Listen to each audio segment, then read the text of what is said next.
Honorable Secretary Generals of the United Nations, Mr. Antonio Guterres, respected dignitaries, ladies and gentlemen, Assalamu alaikum. On behalf of Chairman, National Flood Response and Coordination Center, I welcome you all at NFRCC. In today's session, the sequence presented is as flashed on the screen. We'll have opening remarks by Chairman NFRCC, followed by overview of flood damages and responses by National Coordinator. Remarks by Deputy Chairman NFRCC and closing remarks by Chairman will follow. Then we will have a joint presser from the same location, and after the joint presser, we will move for the group photo outside. Now I'll invite the Chairman NFRCC for his opening remarks, please. Thank you.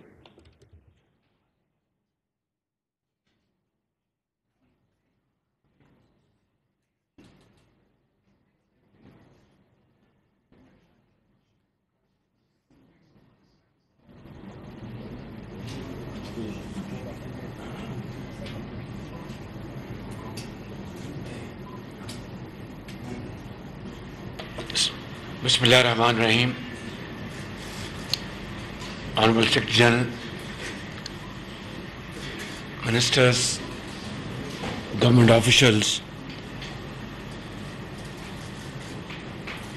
and army officers,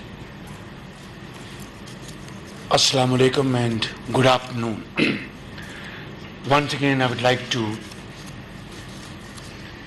thank you for your visit to Pakistan along with your delegation, and it is a matter of great encouragement.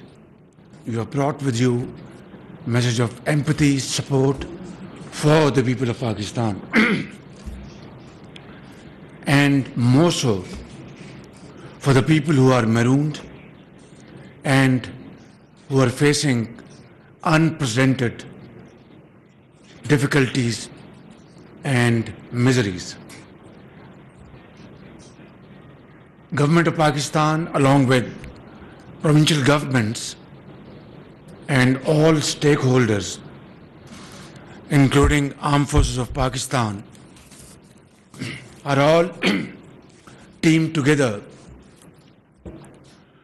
to provide relief and rescue to these millions of people, to be very exact, 33 million people are absolutely in dire conditions in the entire country. As we speak, efforts are in full gear. People are being removed to safe places, food and shelter being offered, but the challenge is absolutely beyond human capacities. Yet humans have to handle it, and we are. I would like to thank you for all your support from different countries and organizations, and your visit to Pakistan will provide you a first-hand info as to what is happening in the four nook and corner of our country. Thank you very much for this opportunity, and we are very grateful for this action of solidarity on your part. Thank you. Honorable Prime Minister, Excellencies, I would like to express my enormous appreciation in this coordination center to all those women and men that have been working tirelessly to support the victims of this unprecedented natural disaster. I know how civil servants, volunteers, government officers, local government officers, the army, the NGOs have been working together in a remarkable way to mitigate the suffering of the Pakistani people. humanity has declared war on nature, and nature is striking back. But nature is blind. It is not striking back on those that have more contributed to the war on nature. Pakistan has given little contribution to climate change, but Pakistan is one of the most dramatically impacted hotspots by the consequences of climate change. So it's like nature has attacked the wrong target.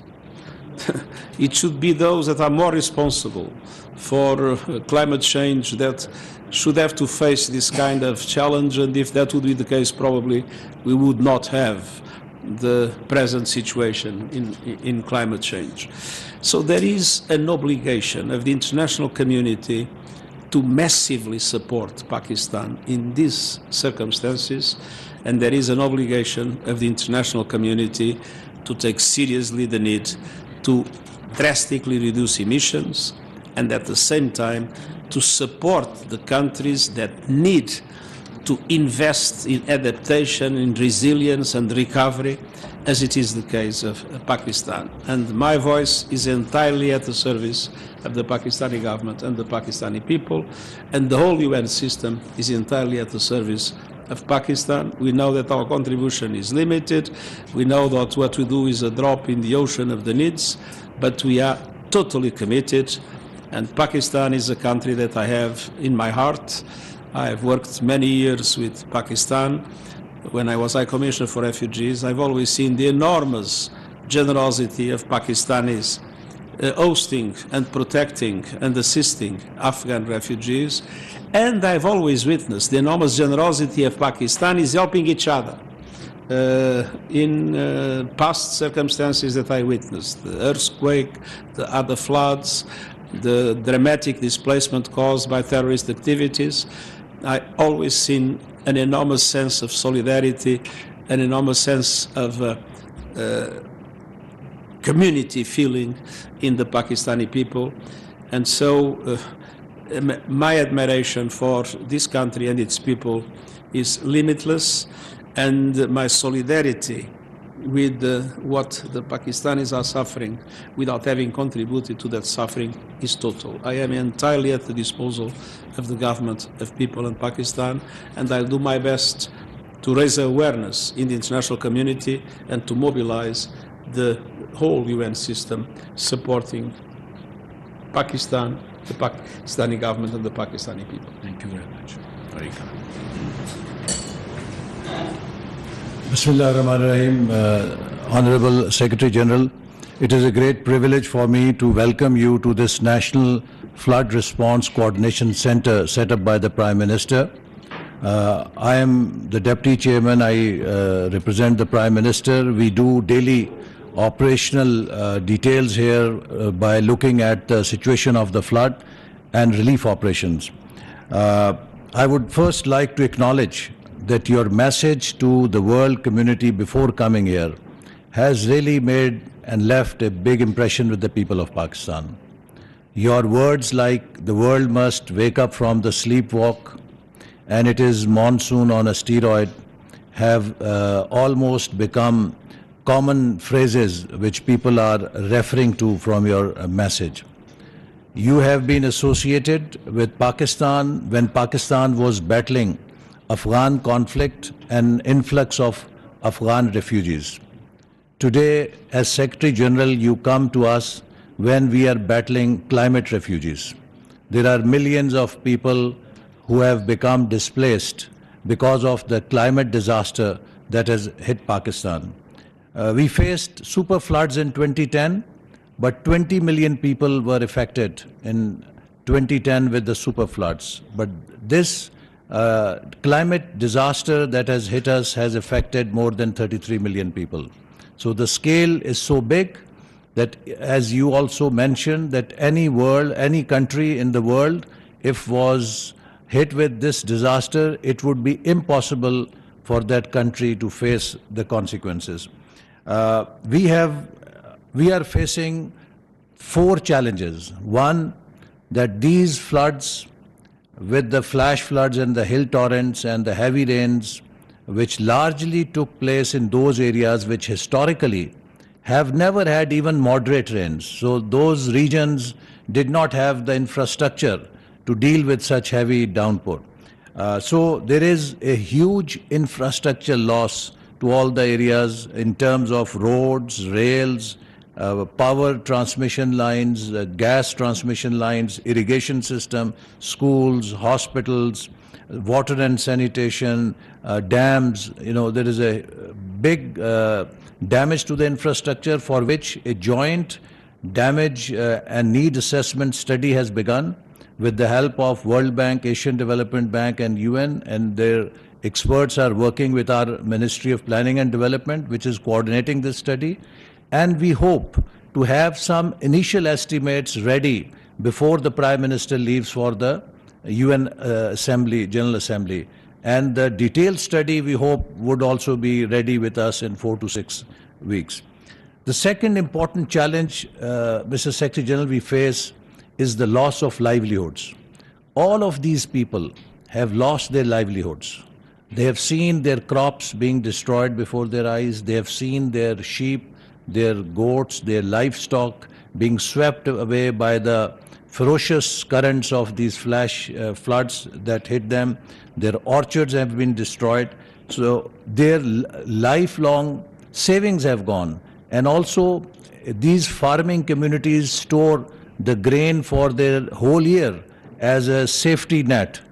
Though that grain has been lost, their seeds for the next harvest have been swept away by the water. So they are virtually standing empty today, and we have a big challenge to put them back to life. And these are not a few hundred or thousand, about 33 million people. Majority of them will require new livelihoods. Then, Mr. Secretary General, Pakistan faces two more challenges: deceleration of the growth as a result of this enormous calamity. We are expecting plus minus 3% drop in our GDP growth rate, which was supposed to be at 5%. And that will have enormous impact on the employment, on the poverty in the country. We were already facing very high inflation, partly for two reasons. One, because of the IMF program, for which Prime Minister took some very harsh decisions. And also because of the Ukraine crisis that has put a super cycle, shock for the whole country, whole world. So we will have to battle with this high inflation also. So in this backdrop, this center is doing a very important role by coordinating civil, military, federal government, provincial governments' relief, rescue efforts.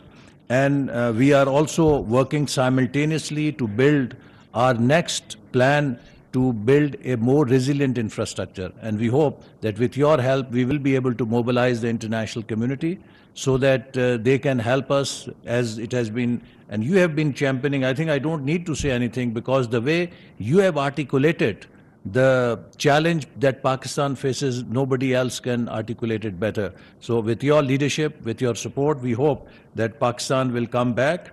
Pakistani nation is a very resilient nation. We have been tested before with many calamities. Each time, Pakistani people have fought back. And with the support of friends like you, we hope that Pakistan will again rebound, and it will be back to normal, and we will be able to give our people a decent and good quality of life that they deserve.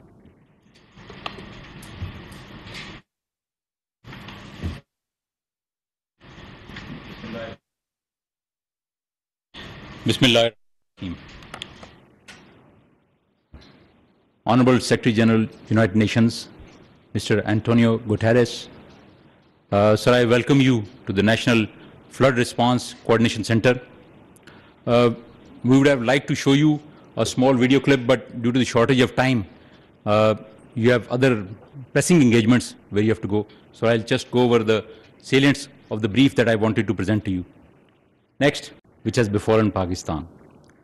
And in this huge calamity, the problem that has come is because of the rains that were 5 times higher than what we normally expect. if you see in Sindh province, normally it would have been just 35 to 50 millimeters of rain in a complete season. And this year, it has been over 600 millimeters on the average, which is 508% higher than the average rainfall. This is also because of the changes that are occurring because of the ENSO and the Equino, and this has a strong bearing on the monsoon region. Next. So this map would show you what kind of rainfall we have received. If you would just remain on the red, you will find that this is the entire Sindh province. And in the north, you have the KPK. Both of them have received over 500 millimeters of rain, and at one place it was 752. This is near the world record of rain at any one place. We have had 5 spells till now. Next. So this purple will show you where water is standing as of now. This is in itself a complete lake, 100 kilometers wide. Differentiation between the Indus River and this place is near impossible. Next. If we compare it to the previous calamities, we had a loss of $5.2 billion in the earthquake of 2005. And the floods of 2010, which were 1/8 of this calamity, were 12 to 43 billion. This time, 1/3 of Pakistan is underwater. The losses will be much higher and much bigger. Next. So the area that we have underwater is bigger than UK, New Zealand, Portugal, Ecuador, or the states of Michigan and Colorado of the US. As you can see, we have lost 750,000 livestock as of now, and huge tracts of land, around 4 million acres, are underwater, which will affect our crops. Next. It is provisionally estimated that over $30 billion would be lost in this catastrophe. Next. Coming over to the Sindh province, as I've already shown, almost entire Sindh is underwater, and large tracts have water over 6 to 8 feet.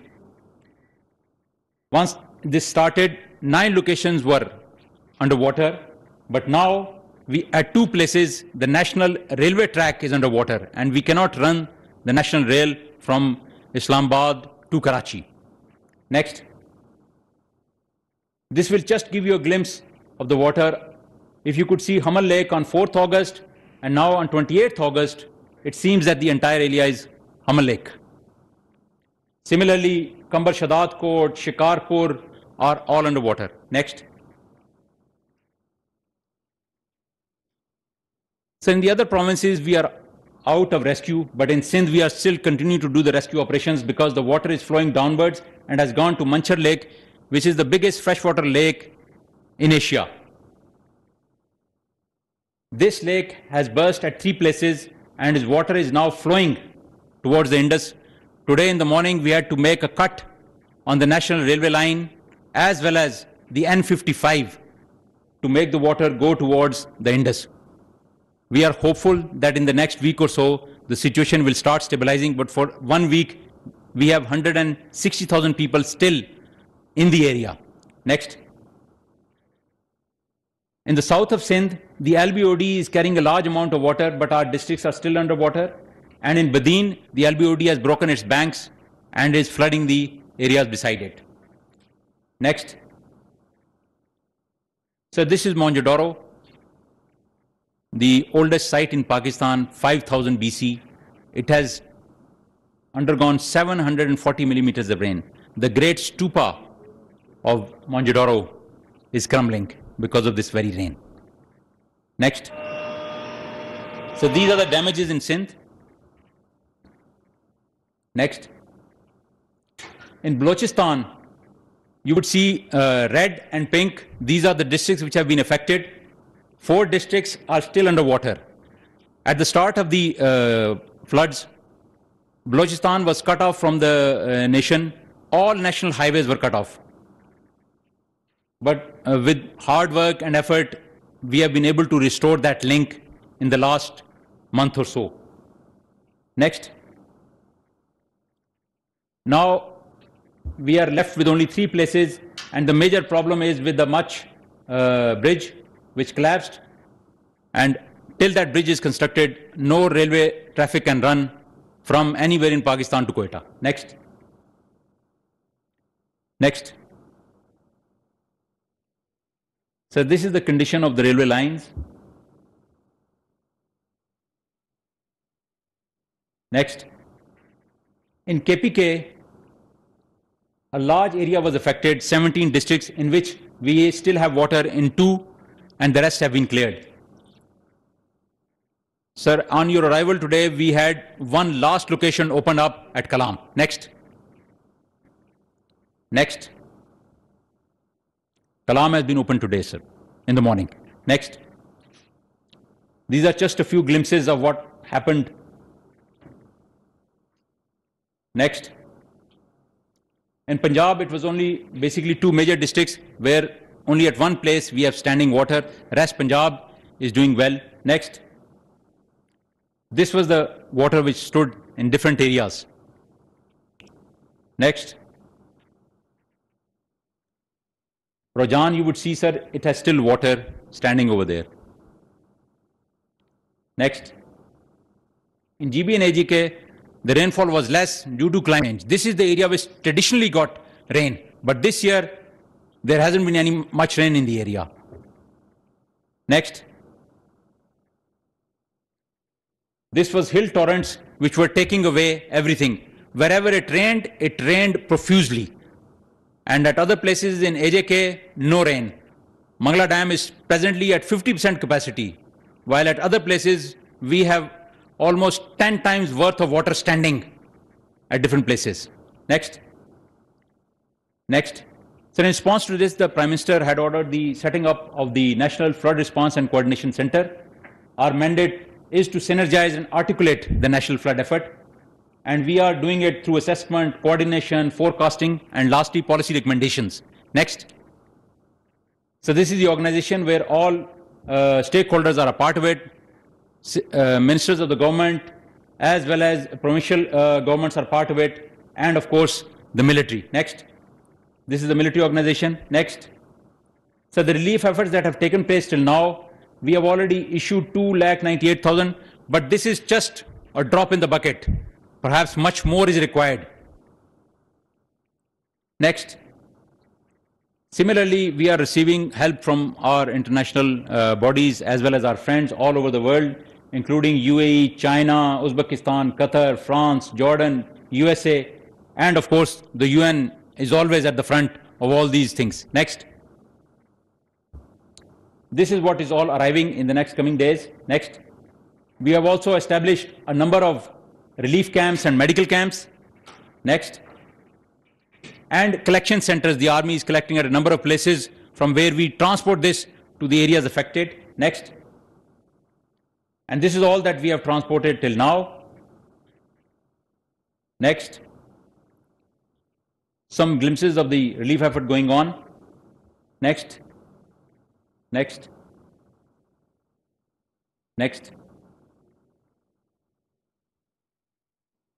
Sir, we have done a lot of coordination with OCHA, and last week we had a coordination conference over here in which we called all the major NGOs and we coordinated with them how this system is going to work.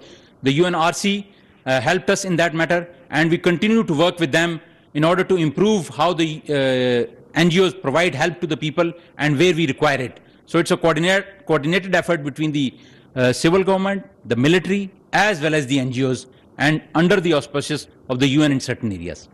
Next. Sir, we have started the joint survey in Balochistan. It has started in GB, Punjab, and KPK. It will start by Monday. And Sindh, because we are still in the rescue phase, will start once the rescue phase is over. Next.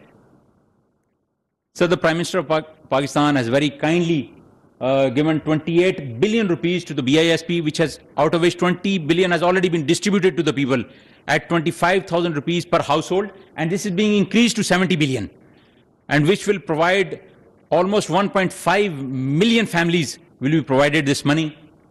In addition, waiving off of the electricity bill in all those areas where there is water standing, and deferment of payment of agricultural loans, which will be approximately 52 billion rupees once it is done. Next. Sir, we have already seen how we are looking at it. Next. The concept is very simple, sir. We are in a rescue phase in Sindh, but in other areas we have gone to relief, and we will go to rehab and reconstruction. At present, we require tents, we require mosquito nets and food. But once we go to the rehab stage, we have to reconstruct in major areas disaster-resistant structures for which help would be required from the international community. Next.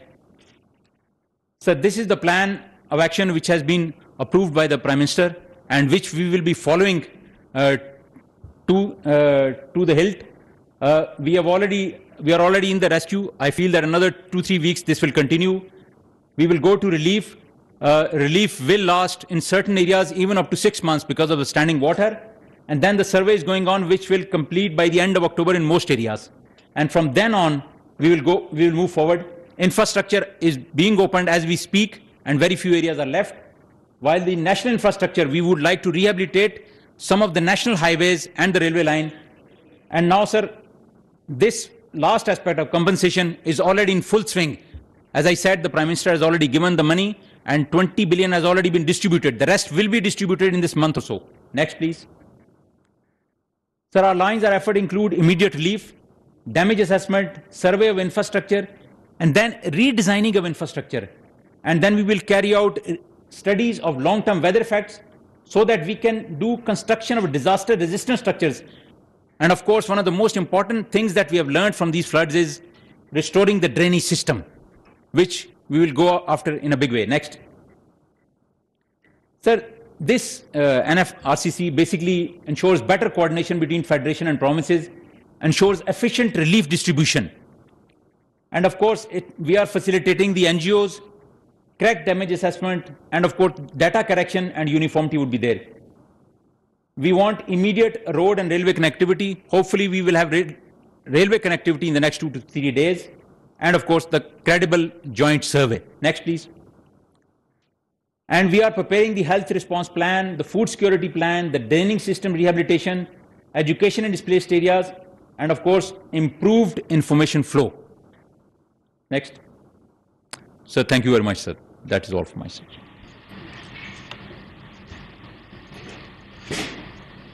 May I ask you two questions? Sure. I've read in the press in the last 2 days that there was a lake in which you were worried about is it controlled? Has a total capacity of 125 feet it could rise to. It rose to 124 feet. Therefore, we had to apply breaching sections at 2 places. The water is out. It has flooded 5 tehsils. Almost 164,000 people are affected in that area. The situation is still fluid. We still have boats in the area rescuing people. However, there is a glimmer of hope as of today that we have broken the national railway line as well as the national highway N55, and the water has started pouring into the Indus. This will take about a week to stabilize. But because the water is coming from Balochistan, we feel that our danger period will still lurk for another month or so. And I mean, the monsoons now changed. Sir. Is there any risk of additional heavy rains? Sir, what we have discussed with the Met Department is that till now we don't have a danger of the weather coming up again. However, there is a system coming up on the 25th of September, which we are watching very warily. They say that it will head towards India, but because of this climate change, you are never sure, and we will continue to watch and see. If it does turn to our side, we would like to be prepared for that. Thank you very much. Thank you, Excellency, for your time. And thank you for this very good presentation. Secretary General, I think what we have seen over here on the screen is a glaring manifestation of the climate change which has created this havoc in Pakistan. Today, Pakistan has faced the brunt. Tomorrow, it could be other countries and other regions. Therefore, I think it's high time that we take notice of this situation. As you have seen, we are passing through the phase of rescue and relief, and soon we'll be entering into the phase of reconstruction and rehabilitation, for which we need infinite amount of funding. Pakistan is doing its best with its meager resources, and of course we thank international community for contributing in this behalf, and thank you, your organization, for supporting us. But unless we get sufficient support in terms of relief, in terms of repairing our damaged infrastructure, we will be in trouble. We are obviously completely undaunted by this challenge. We are all resolved, like an iron resolve, that we will, inshallah, be over the hump, but we need international support. And your talk today here and in the Prime Minister's office was like a Pakistani speaking from the core of his heart. Again, you have repeated the same words. Thank you very much. We are very grateful for your sincerity of purpose, your feeling for Pakistan, and together we shall be through this crisis. Thank you. Thank you very much. Okay. Secretary